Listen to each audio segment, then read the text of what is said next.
সালামু আলাইকুম বন্ধুরা, আমি আরেকটা ছোট্ট জিনিস শেয়ার করব যে গাড়ির বনেটটা কিভাবে খুলতে হয়।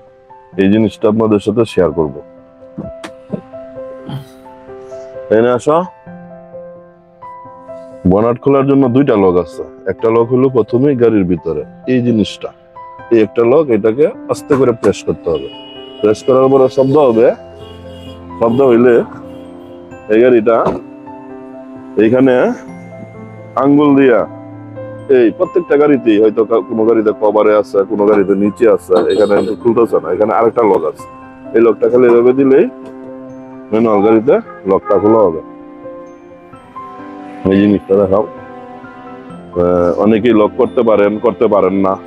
যারা করতে পারেন না তাদের জন্য আমি একটা ছোট্ট ভিডিও দেখাইলাম। আবার লাগানোর সময় এই লাগায় এই একটা দিতে হবে। ধন্যবাদ।